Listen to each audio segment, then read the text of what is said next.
Christie is considering another run for the White House, taking a few verbal jabs at Donald Trump, telling an audience in New Hampshire that he's got what it takes to take on Trump on the debate stage. Give this a listen. So you need to think about who's got the skill to do that and who's got the guts to do it. Because it's not going to end nicely, no matter what.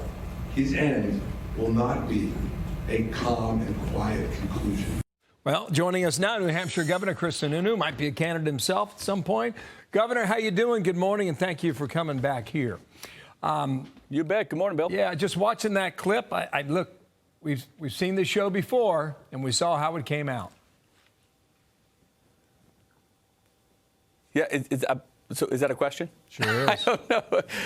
Yeah, well, look, I guess the question is, what's going to happen if a lot of folks jump on the stage, right? And I've always said I don't mind who gets into a race.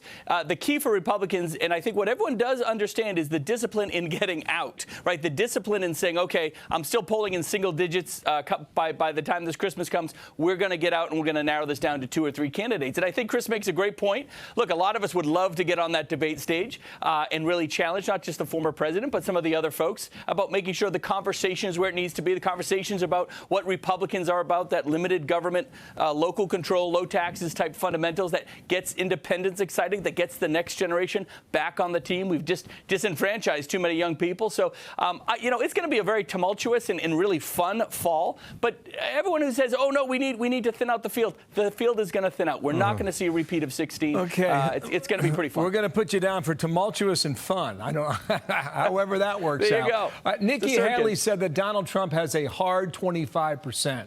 She says the 3/4 of other Republican voters are up for grabs. You believe that to be the case? Yes, absolutely. Look, most voters really won't make their decision until about 2 or 3 weeks before their respective primary elections. So right now, a lot of folks haven't even been introduced to a lot of the other candidates. There's still plenty of time to do that. So there's going to be a lot of opportunity there. You have obviously Trump and DeSantis. They're going to run. One thing I told, the governor DeSantis is, don't just try to go be on Donald Trump's issues, go after Donald Trump's voters, but not just on his issues, right? And so I think we all need to kind of take the fall to really separate ourselves, show what we're about, right? Not just what the other candidates are, but what we're about, what we bring to the table, get folks excited about it, make sure that we can win in November, not just cater to an extreme base. And if we do that, I think Republicans will be very successful. What is your schedule, by the way? When are you going to make your call?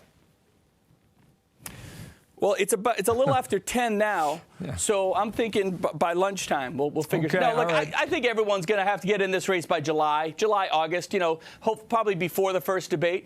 If things aren't going well for I'll say the other candidates versus Donald Trump, I think you could see 1 or 2 candidates, new names flash this fall, right? Kind of have an exciting new name, something that energizes the party late in the fall. You could still very much see that, but I think the 6 or 7 candidates that are typically discussed are likely what you're going to see on that stage. So we talked 2 weeks ago on the 15th of March, and we talked about the border, New Hampshire, the northern border, which did not get a lot of attention for a reason. Call for 3 guys until this happened.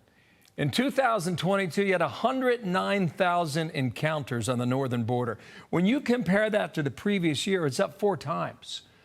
So I mean, you've got an issue in your own home state now, and this is Robert Quinn. He's the New Hampshire Commissioner of Safety, talking about what they could do in your state with state troopers. From our perspective, it's critical that Homeland Security delegate its authority to our state police to detain and apprehend those who are crossing the border illegally into our state. Our troopers are accustomed to having presence along the border and are among the most professional and dedicated law enforcement officials in the country.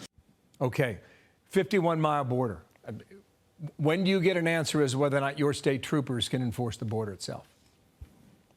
Well, we sent, I personally spoke to Mayorkas. We sent the letter a couple weeks ago. I try to be fair and give it a couple weeks. We'll probably give Washington a call this week and say, okay, you said you were going to do something. You said you were committed to doing it. We put it in a letter. We have to see action. We don't want money. We don't want anything. We just want our local state police, our local officers, our sheriffs to be able to enforce the laws and the rules that right now they just don't have the international agents to do. What did Mayorkas tell you in that phone call?